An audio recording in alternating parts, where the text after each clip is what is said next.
Merci Michel de ton invitation. Mesdames et messieurs, l'Association nationale de prévention en alcoolologie, la NPA, que je représente aujourd'hui, se réjouit vivement du lancement de ce fonds addiction. Plusieurs d'entre nous le savaient nécessaire et l'avaient imaginé. Michel l'a fait, il faut le dire. Et c'est une initiative qui est particulièrement bienvenue dans cette époque où les conduites addictives sont un échappatoire, un recours, une béquille pour de plus en plus de gens. On l'a dit, j'y insisterai pas. Pour les jeunes en particulier, ça a été dit, mais aussi pour beaucoup d'autres publics très vulnérables. Les addictions aujourd'hui, c'est un fait social majeur pour les conséquences dommageables. Problèmes de santé publique, c'est clair avec l'alcool et le tabac, mais aussi de sécurité publique avec tout ce qui est lié au trafic des stupéfiants et aux politiques pénales pas toujours adaptées. C'est également un fait social qui nous concerne tous. Ça touche beaucoup de familles, toute la société. Donc c'est vraiment une initiative bienvenue. C'est aussi une initiative très bienvenue par les enjeux, les défis importants qu'elle entend relever. La recherche, tu l'as dit, mais moi je voudrais souligner que l'effort public est insuffisant et ça ouvre la porte à des initiatives privées de financement de la recherche par des producteurs et qui supportent des liens d'intérêt qui ne sont pas dits.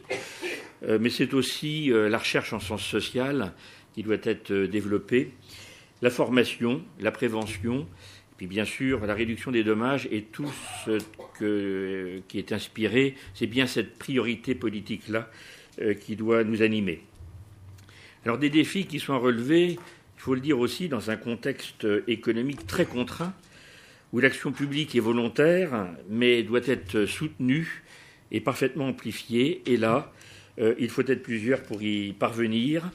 Un contexte aussi où les représentations sociales menacent constamment d'occulter le problème des addictions par le déni. On l'a dit, mais je crois qu'il faut vraiment le répéter, il faut lever ce déni.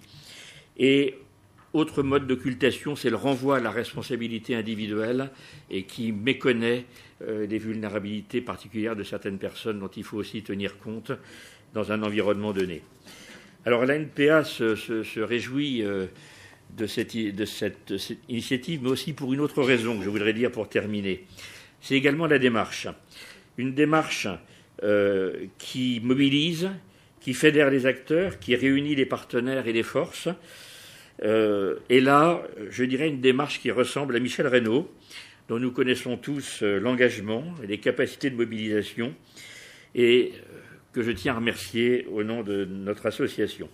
Alors nous sommes là à souscrire aux objectifs, à soutenir le projet et à apporter notre concours. Nous avons commencé à y travailler pour voir comment avancer ensemble, notamment autour du portail. Donc à suivre avec le fonds, avec toi. Merci Michel.